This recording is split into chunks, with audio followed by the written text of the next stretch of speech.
ஒரு சின்ன mini vlog பார்த்துடலாமா? வீட்டில் கெஸ்ட் வந்தனால போட்ட டீ தீர்ந்து போச்சு. அதனால நானும் என் ஹஸ்பண்டும் பையனும் வெளியே போய் டீ குடிச்சிட்டு வரலான்னு கிளம்பிட்டோம். வீட்டு பக்கத்துலேயே ஒரு சின்ன கஃபே இருக்குது. அங்கே போய் டீ குடிச்சிட்டு வரலான்னு பெரிய பில்டப் எல்லாம் பண்ணி கிளம்பி வந்தாச்சு. அங்கே போய் பார்த்தா பாக்ஸில் நிறைய ஸ்வீட்டு, பலகாரம் எல்லாம் அடுக்கி வச்சுருந்தாங்க. எதை எடுக்க எதை வைக்கனே தெரியலை. ஆனால் சும்மா சொல்லக்கூடாது, ஆம்பியன்ஸ்லாம் ரொம்ப பயங்கரமாக இருந்துச்சு, சூப்பராக இருந்துச்சு, ஒரு ப்ளசன்ட் மைண்டாக இருந்துச்சு. அஃபிஃப் டோனட் வாங்கியிருந்தான். இவங்க வந்து ஒரு தில்கோஸ் வாங்கியிருந்தாங்க. நான் வந்து ஒரு முட்டை பஜ்ஜி வாங்கியிருந்தேன்.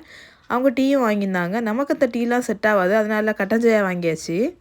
கட்டன் சாயாவும் முட்டை பஜ்ஜியும் காம்பினேஷன் நல்லா இருந்தது. நல்லா நிறைய பேப்பர்லாம் போட்டு சூப்பராக தந்திருந்தாங்க. ஒரு பைட்டு கடிச்சேன், சூப்பராக இருந்துச்சு. அஃபீஃப் பஃப்ஸ் கேட்டிருந்தான். வாங்கினதும் அவன் தான், ஆனால் தின்னது நான் தான். இந்த பஃப்ஸ் மட்டும் எப்படி எங்கேருந்து ஆரம்பிக்க எதுவுமே தெரிய மாட்டேங்கி டீசெண்டாகவே நம்மளை தின்ன விடாது. ஆனாலும் எப்படி இல்லாமல் தின்னுட்டு வீட்டுக்கு பார்சல் வாங்கிட்டு வெளியே வந்து பார்த்தா மழை. நாங்கள் வந்தது